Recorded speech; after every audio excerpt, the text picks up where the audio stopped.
the first live podcast of New Era Bondz. And today we have a very special guest, Mr. Tarun Telang. And today with him, we'll be discussing a lot of practical things working in IT profession. So how to crack good roles in startups, how to crack big giants, and the today's more emphasis will be on the practical problems or the practical solutions and approach and mindsets which you will not find in any textbook or courses, but it's due to personal experience. Also, in the second section, we'll be touching on what's intellectual properties, how we can create courses and books. So that's the power of the new era coming. So welcome Tarun, welcome to our first live podcast. Thank you very much, Kriti, for the wonderful introduction. And I am also very much grateful that you have invited me to this podcast. I'm also sharing this podcast in my YouTube channel, which is for again techies who are looking to crack big tech companies, or who are eager to learn various technologies. Perfect. So can you first introduce Tarun yourself to the viewers, like telling your extensive experience and different things you are doing? Yes. So I'm a software engineering leader with the 20 plus years of experience. I've worked in some of the big tech companies like Microsoft, SAP, Oracle, BlackBerry. These are some of the few ones.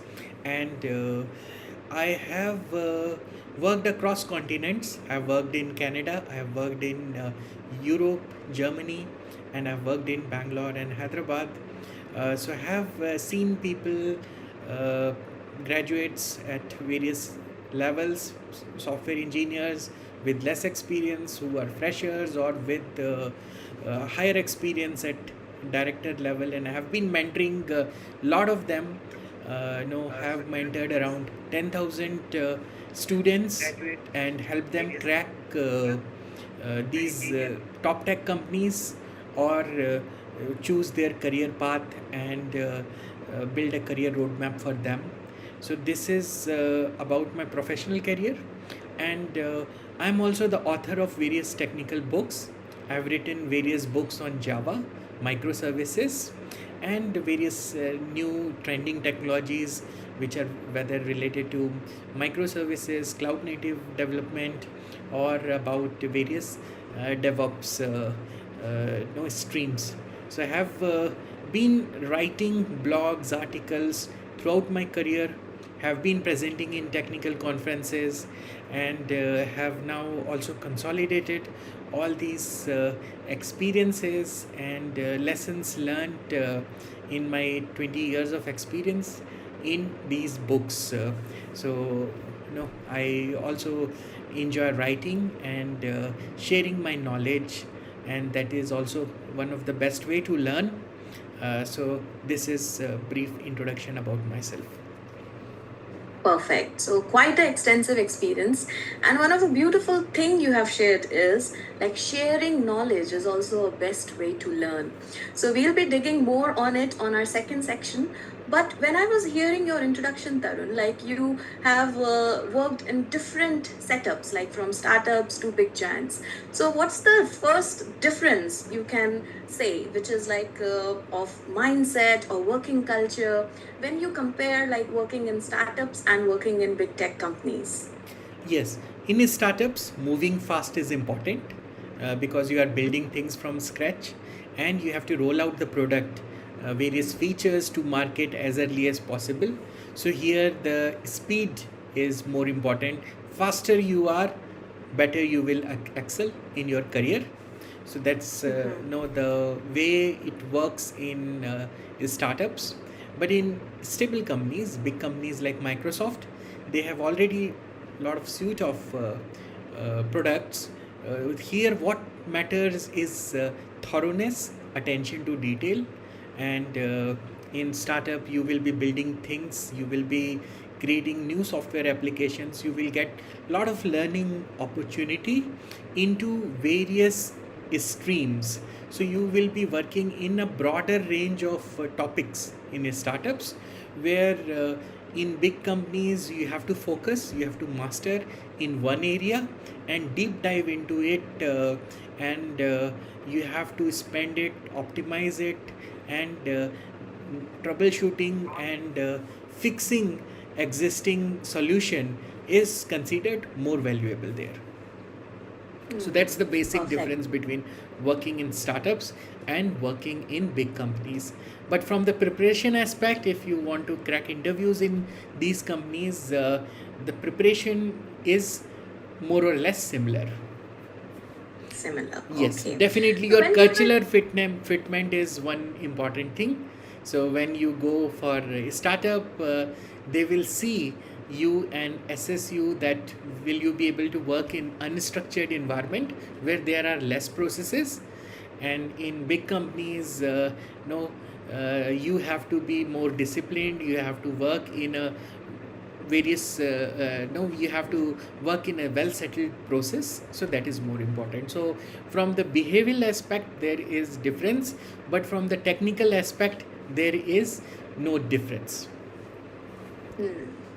So one thought came in my mind when you were saying that in startups we have to wear different hats, and in big giants we'll be working on like broader topic of the same domain, something like that. So this show is also for career aspirants like graduates and students who want to join the IT workforce. So what do you suggest? Like if they want to work in startups, so is there anything different they have to build and any different skills which they have to concentrate, or like building the skills is almost same for both, or they have to concentrate more on their personal branding for startups? Or what's your insight on this, that if a student is going forward and wants to crack a startup, then what different profile he has to create? Yes, so for startups, definitely no, this is valid for even big tech companies. As a fresher, there is no, not too much of expectation. So what is expected out of a fresher is that he is good at programming. So if you are a software engineer, you are applying for software engineering role, so you should understand the fundamentals of computer programming, which could be in any language, whether it's Python, Java, JavaScript, C Sharp. So any language is good. The other part is you have to also, it's if you are applying for say AI/ML positions. Now this is also very popular. So there are three streams. So first thing is you should choose which is the right stream where you should apply. So first is software engineering. Already I mentioned what is expected. So you have to be a good programmer. Second thing is AI/ML. In AI/ML you should have understanding of machine language, machine learning, and various AI stack. And nowadays, Python is always having an edge with respect to AI. So this is some additions. Definitely, if you are an AI/ML engineer, you also have to be having good programming skills. So this is about AI/ML positions. Then there are positions which are into data science. In data science, again, Python is important, and programming language is important, and you should be able to build tools which can analyze data. You should be good in writing queries, and you should be good in database design. You should be able to model the data. So these are slight differences in the skills which are required, but for freshers fundamentals are more important, and they are absolutely same whether it is a big company or a small startup. Perfect. So, Tarun, like my co host, has also joined, and I'm just adding her as well. So, hi, Ankita. Welcome to our first live podcast. Hello, hi Tarun. Hello, Yes. hi Kriti. Hi. So Hi. glad to see you. So, we And just. yes. Same here. Nice to see you. Great. Thank you for coming to our live podcast. Yes. Awesome. So we just started 10 minutes ago, and we were just discussing about his experience, and we started up with a question: where how students can prepare if they are targeting startups or tech giants. Now, Tarun, let's discuss about professionals, okay, who are already in IT and then they want to skill up, they want to switch to a better company, or you can say, the giants. So, what special preparation they have to do with Yes. their current jobs? Okay, great. So now we discussed about the freshers, and I spoke about computer skills, which was programming or which was querying or AI/ML tech stack, whichever is the role, suitable role. Now, as your experience grows, now your breadth of knowledge has to increase. And as a fresher, you need fundamentals, and I would like to include one more thing. In fundamentals, mathematical skills are also important. Some amount of mathematics, because whatever algorithm you will be writing, you have to analyze it in terms of performance and memory optimization. So you should have good mathematical aptitude. You should also be able to solve simple mathematical problems. That does not mean you have to know very complex or advanced mathematics. You don't need to know integration, differentiation, but what is important, you should be able to know, you should know statistics, you should know algebra a little bit, because computer science programming is all about algebra, combinations, permutations. So these are some of the concepts. Maybe I will share a list of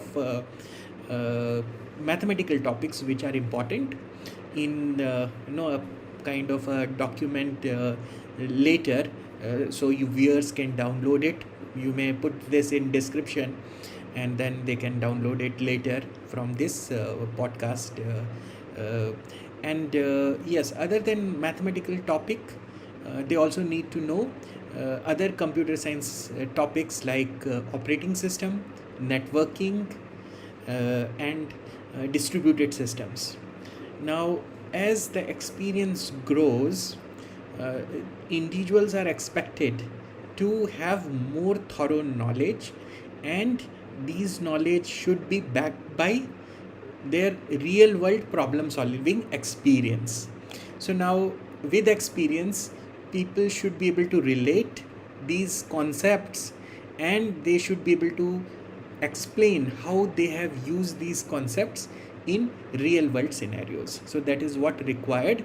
So here, in addition to technical skills, which is your programming, mathematical fundamentals, as well as other topics like operating system, networking, and distributed system, various computer science fundamentals.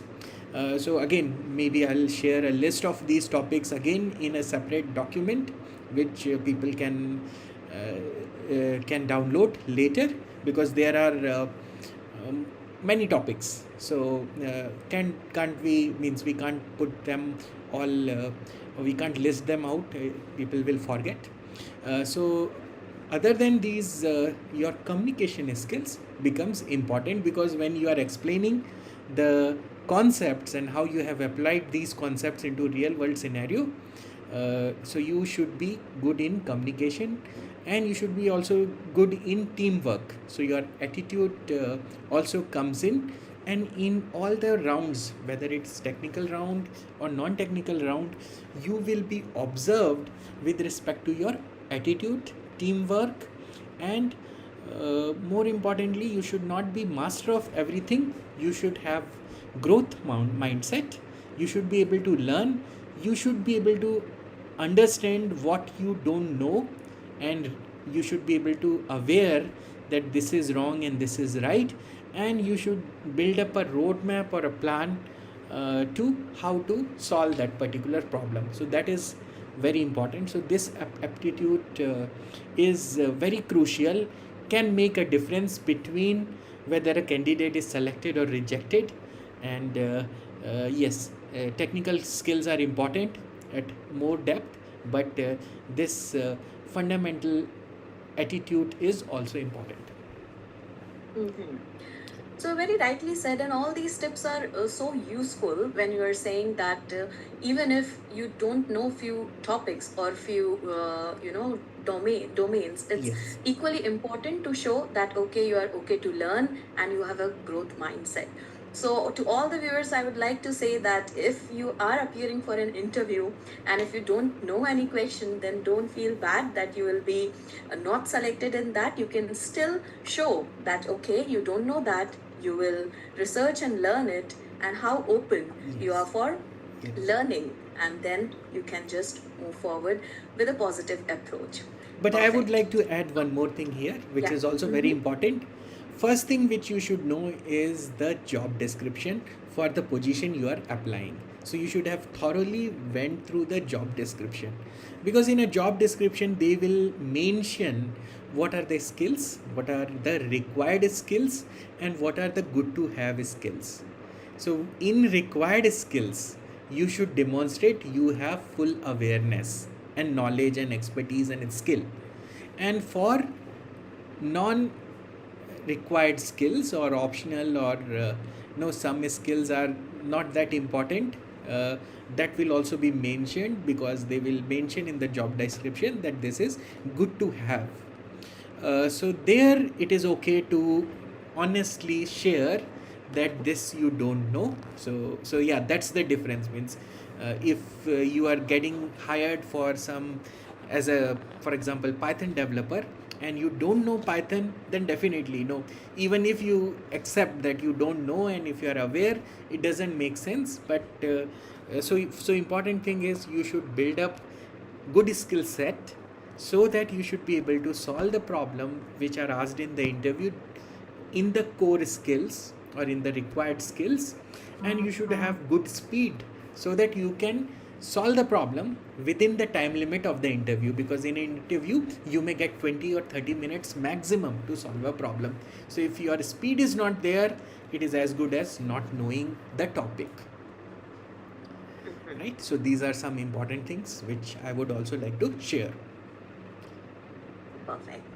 Now let's come to cracking technical interviews. Okay, so we all are aware when big giants hire, they just have rounds and rounds of technical interviews. So what you feel, Tarun, like is the biggest myth you see in how people prepare Yes. these days for technical interviews? Any Yes. more insight you want to share on this? Correct.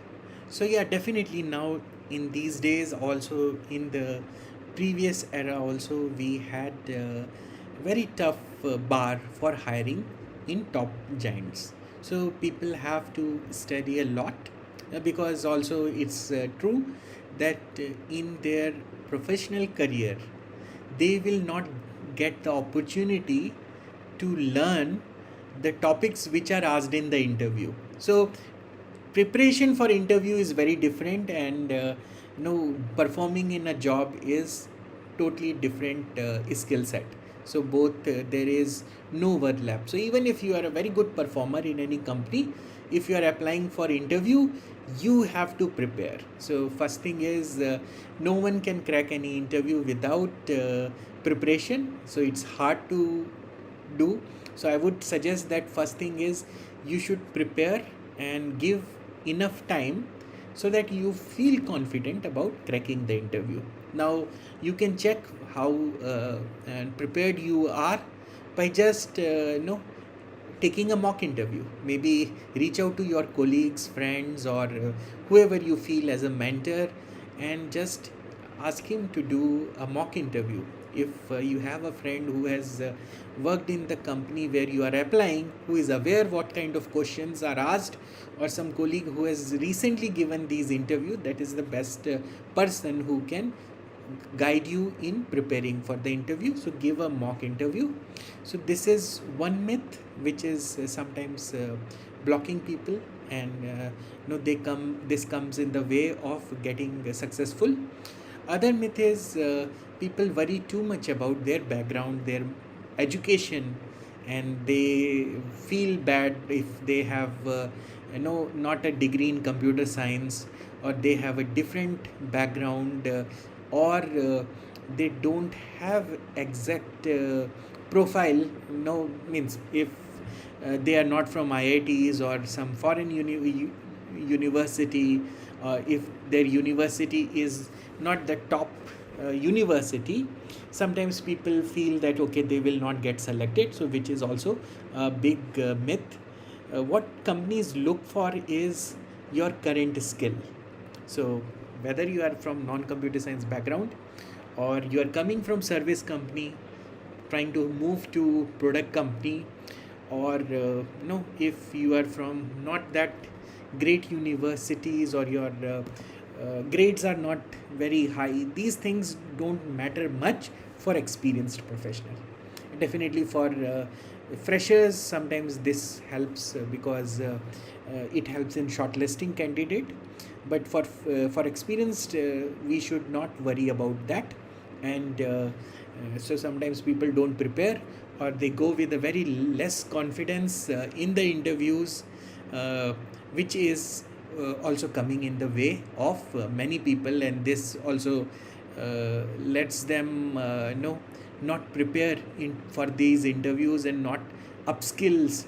So anyone, so in brief, in summary, what I will say is anyone who can acquire these skills, which I mentioned few minutes back, can crack interviews in big tech companies, and even in Google, Microsoft, Facebook, Meta, there are people who are coming from different backgrounds, non-computer science background, coming from mediocre universities, may not be having all great grades throughout, they are not the toppers, all kinds of people, but they have learned and acquired skills for which now they can solve complex problems which are there in real world faced by these companies.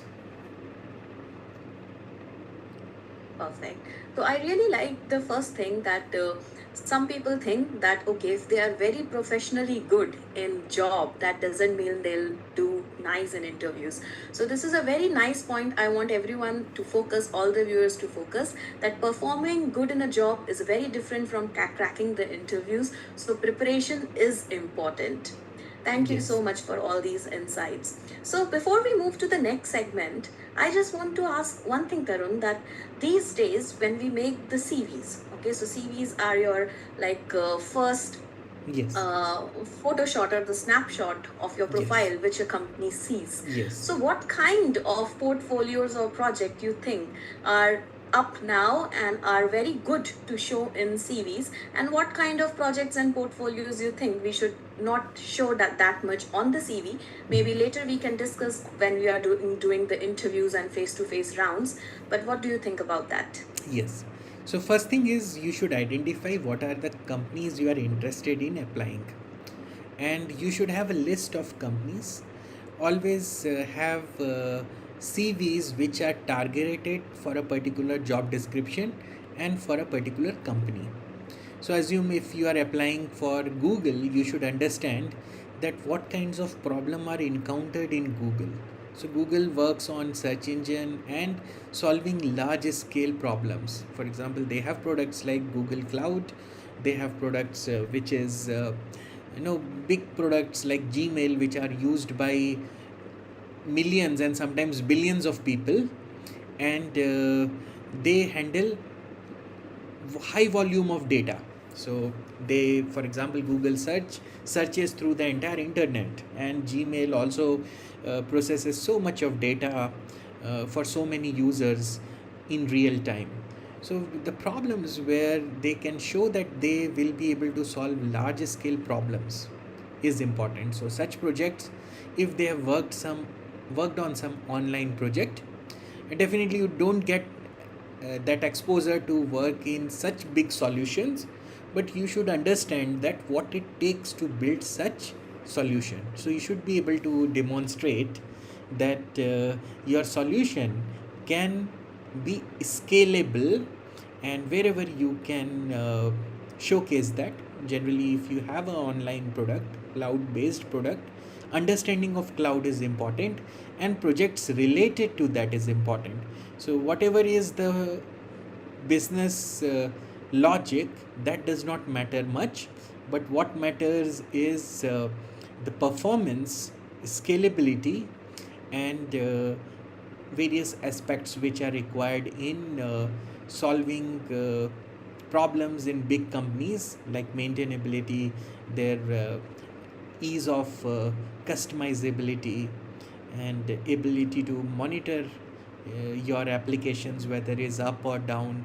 So these are some of the non-functional requirements which matters more than the functional requirement, right? So this is another big mistake people do.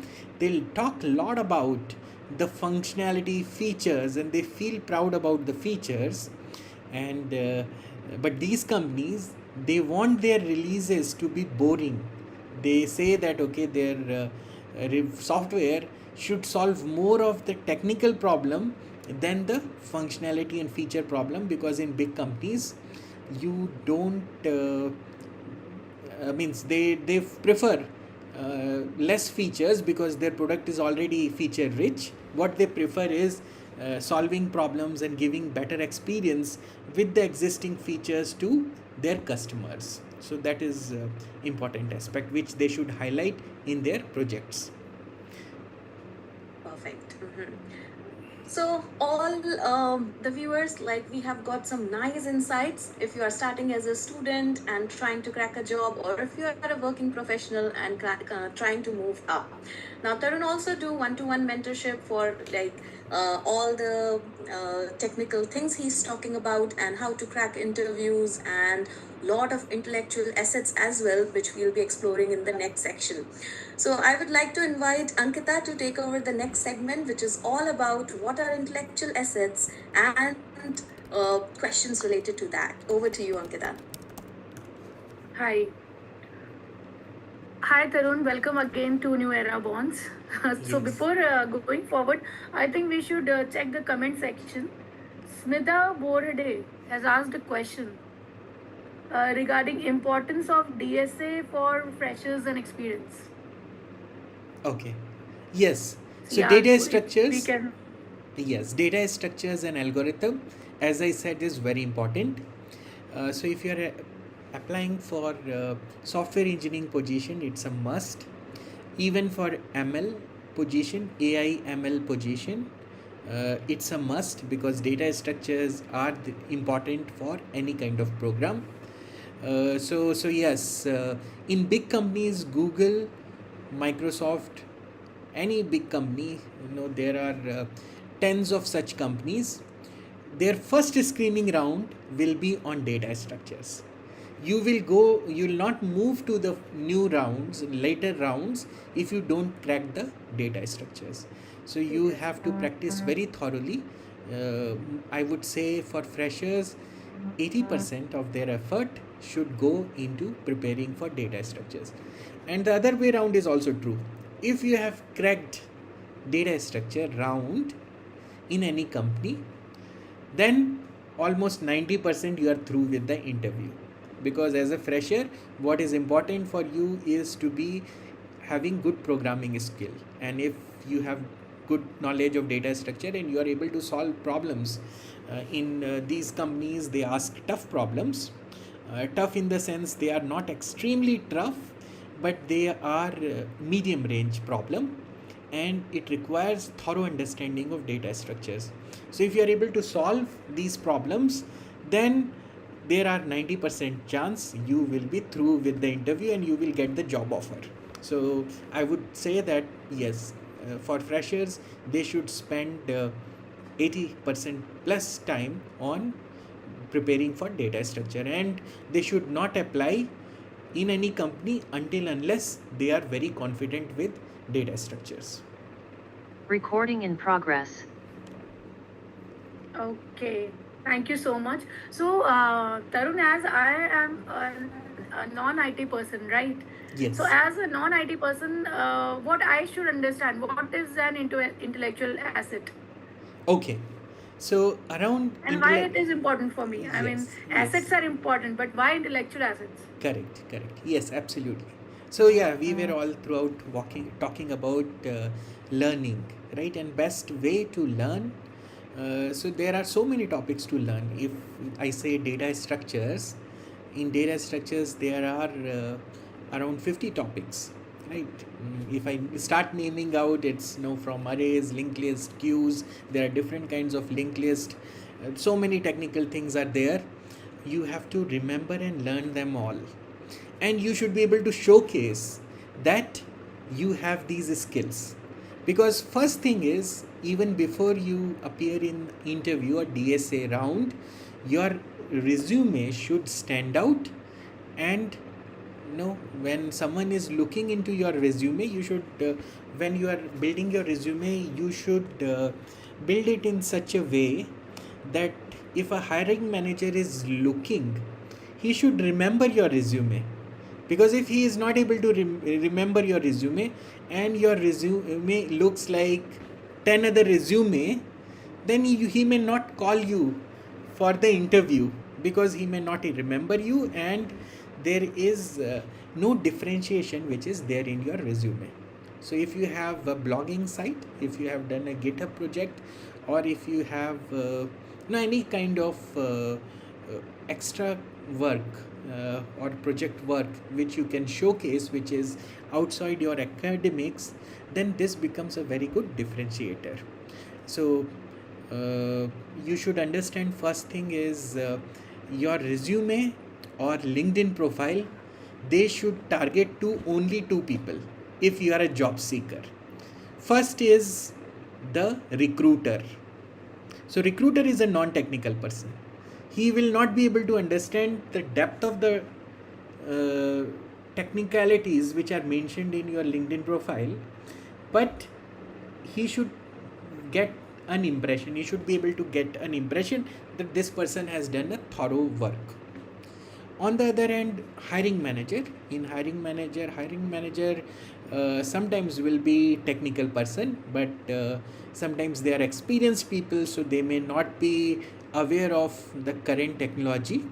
So that's the second person who will be shortlisting. So your recruiter is the gatekeeper, and the second most important person is the hiring manager.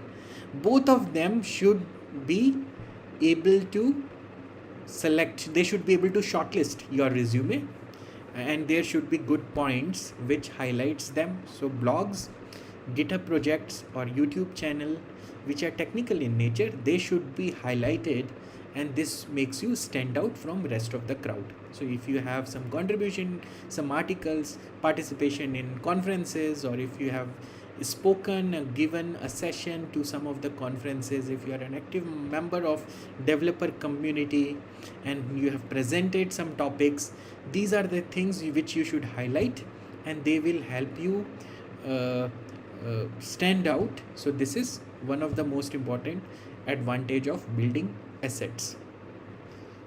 Right. But in for a common person like me, Yes. in Chat GPT and Google, everything is instantly, available. Yes. So you think still people are focusing on developing these intellectual assets? Yes, very much. Because everything is available. Like if I want some information, it is there. So Right. what I think, why I should keep extra documentation or something, or reusable knowledge while I'm getting it instantly every time. Yes, right. So definitely you should understand that even ChatGPT or AI has evolved. They won't be able to solve a real world problem, right? So their solution is good enough, but not as thorough so that it can be readily used. So here what is important is people should be able to provide value, and no problem can be solved by giving a single prompt, right? It's like driving a car. So we have nowadays driverless cars also, but still people are scared about taking the driverless car, and definitely it will take time and lot of effort to build such cars. So now we are in the stage where definitely we have all the knowledge available, but still getting the right solution, and ChatGPT or any AI solution cannot have 100% accuracy, right? So they also have problems. They give wrong information, and there should be a verification. So if someone is sharing a content based on authentic experience, then this is very valuable, people value, and this has market value as well. So that's why people still pay for writers. You also get there are so many tech bloggers, they are being paid by YouTube, and people go and look to real person and seek advice from real person, because AI cannot share experience, because AI is just a person, is a system which generates information based on some patterns, and it cannot apply, and it cannot uh, have for example teamwork, what for example communication skills. All these things you have to build by yourself, and to acquire skills you need to also have practice, correct? So practice is also important. In real world, we to survive, we need to have skills in such a level that if there is a customer calling, uh, that there is some breakdown in some systems are crashing, you won't have the time to uh, look into chat gpt and ask for the solution. You should be able to instantly provide the solution to the customer, because in few minutes the customer will become crazy and may uh, sue you for business problems which he is facing. So we need very thorough expertise, and these values should come from real life situation, and sometimes the situations are things which have never happened before. So such problems ChatGPT cannot solve. Yes, but definitely I would say fundamental concepts or very basic stuff, that things are no, the value is reducing. Still, there is a value, because uh, you don't have to. ChatGPT also has a problem, or any AI model has another problem, that they are very verbose. So things which are said in few words, they may say this in multiple paragraphs, and right, sometimes understanding is also a problem. So there are so many disadvantage of chat gpt that we can make a uh, complete podcast on that, no, chat gpt don't have emotions. So if I give you a book written by chat gpt or any model, whether it's Claude or Gemini, you will not be able to read it, right? Because you'll feel bored. Yeah. You'll get bored in 1 or 2 pages itself.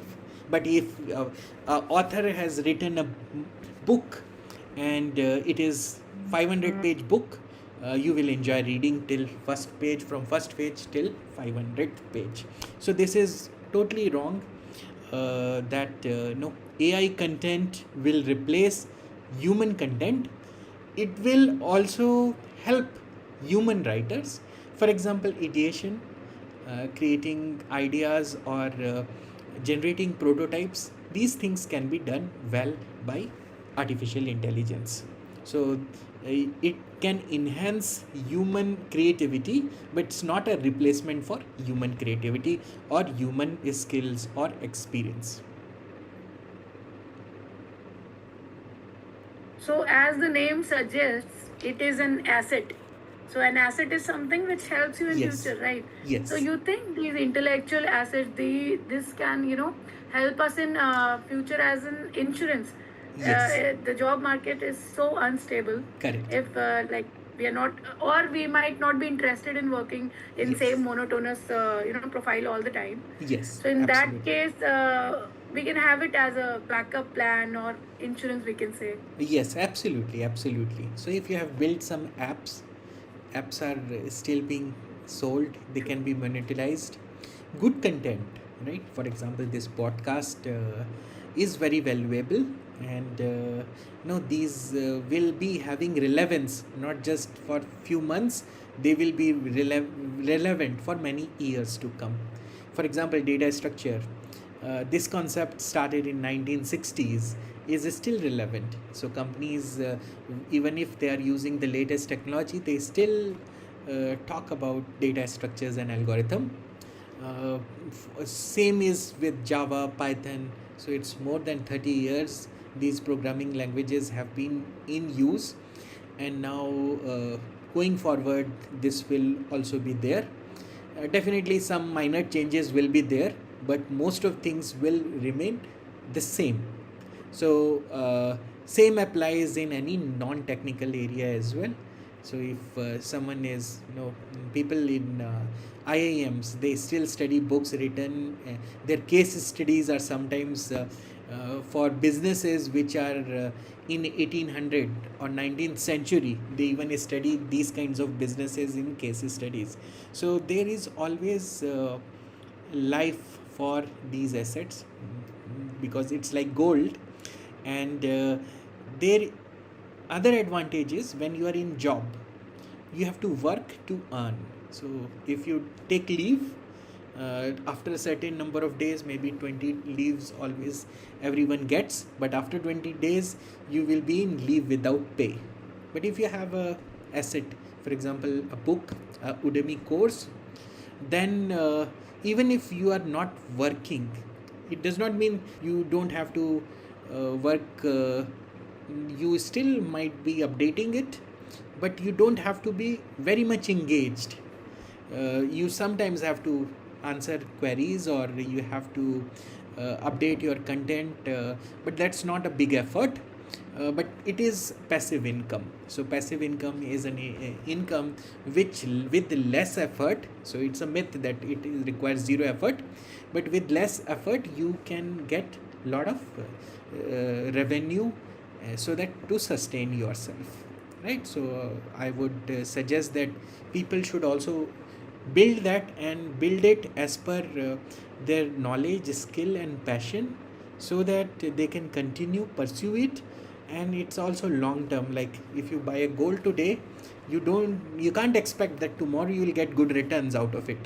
You have to take it, hold it for many years. Same way, if something is we have written a book or have a channel, it won't grow. Sometimes it grows, but most of the times it will take years to get popular, and we have to keep pursuing it. And if we are doing something which we are interested and we are having a passion about it, then definitely we will be able to continue, and then sooner or later we'll get the success. So the chances of success increases. Great. Nice. So that's about assets, and it's very important. So sometimes value comes from money, sometimes it Correct. comes from the personal branding, right? So that is also very important. And indirectly I also have earned a lot from all the intellectual assets which I have created. Many of the projects I get because I am author of a book, or I've done something which on its own might not have given that much of benefits, but it leads you to the next jump in your career, or it opens up more opportunities. So that is I will say that is more valuable. So just to explain this with an example, if we are doing some podcast, the other benefit which we get is networking. So networking may not give immediate results, but in long term this will be very much valuable. Beneficial. Correct. True. Yes. So Awesome. that's really awesome. Anything else, Kriti, we want to discuss? Yeah, so can we have some practical examples of what kind of assets you have created and how it have helped you in your career, and also like how it's also helping you earning some money? Yes, absolutely. So giving example from my career, from very beginning, I was very much interested in writing blogs and articles. So I used to write them a lot, and this gave me recognition in the entire company, because not many people at very beginner level used to write blogs, and people found it useful because it was making their life better. Some of their problems they were facing, they were finding solutions very easily in my blogs and articles. So these got popular as well. And in events like there are hackathons or some competitions where there were limited seats, I used to get the invitation very easily because of all these blogs and articles which I have written. So any conference I used to get the the information very fast, and people used to reach out to me that you please present here, we have this and this event. So this way, in assets, one asset also creates it kinds of leads you to more opportunities. And then when I go to conference, then there are more people I'm interacting with, more learnings I'm doing, and this multiplies over time. And this way I was able to build very good rapport in the organization.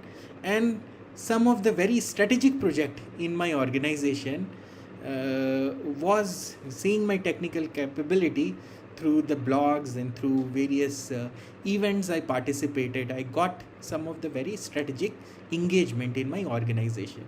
And in my initial career, I also got opportunity to go abroad, work there, live there, and this gave me good exposure and experience, which has helped me throughout. And so that I continued, and then I also kind of improvising on it, keep improvising. So for example, now with these blogs, I created a course in Udemy. I created ebooks, and then I created a physical book or hard copy books as well. And then using these books, I was able to also share my expertise, and also got consulting opportunities. And then with consulting opportunity, I got access to lot of customers. I see their problems, and I can come up with innovative solutions. So I built up many innovative solutions because of these engagements with various companies as consultant. So you see here that okay, if I am writing a blog, now finally it translates to a very good solution which is solving technical problems. So this helps a lot. Building assets opens up lot of paths for further success. Even if you want to build something great, cloud-based product, it starts from a small thing only. Rightly said. So one practical problem what we are facing as IT professionals sometimes is like our work schedules are so busy. Okay, every company encourages us to do something extra like white papers, blogs, and extra projects. But how to balance it like with actual work? Because majority of the workforce is having this problem that we don't get time to skill up the learning with the job. And Yes. what strategies should company apply and employees can apply, because changing strategies at company level becomes very difficult. Workload is so high. Yes. So what do you suggest everyone that whoever are in jobs, how they can do with their jobs, so those assets are assets for their companies as well and for themselves as well? Yes, absolutely.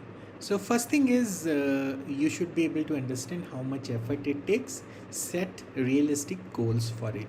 And if you're not able to do it, discuss with your manager that you want to do it. If it is in sync with the company's goal, then definitely you will get the help. You can expect help, and based on whatever flexibility you will get. For example, in initial days, my manager gave me 10% of time.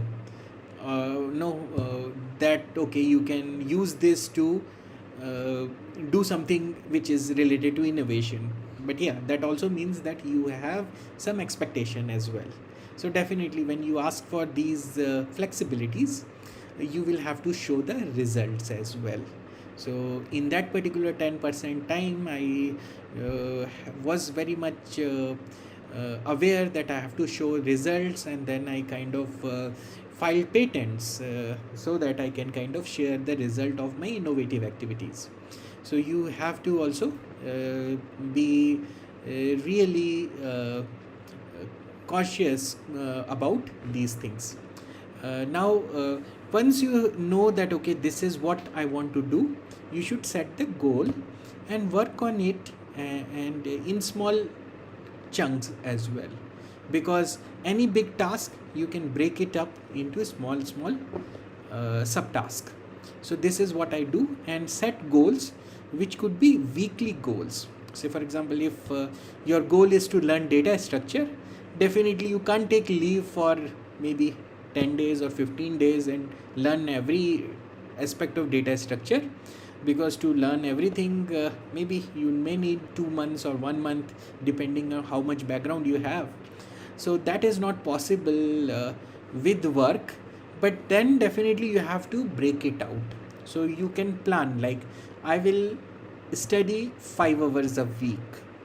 Now mark your calendar, 5 hours in your calendar, that this time I will use for studying data structure. So this way you will be able to achieve your goal. So having some tool, for example Google Calendar or your Outlook calendar, helps, and this way you can set up your goal. But you have to be also disciplined enough, because a lot of times it will happen that because of some urgent situation, it could be personal or professional, you are not able to devote that time which you have blocked. But in that case, you should not just ignore it, you should move that 1 hour blockage of your time slot to some other day, some other time, and over a week you should ensure that you have spent 5 hours. And if maybe towards the end you don't see that happening, then put that effort in some weekend or some holidays, so that you should cover up.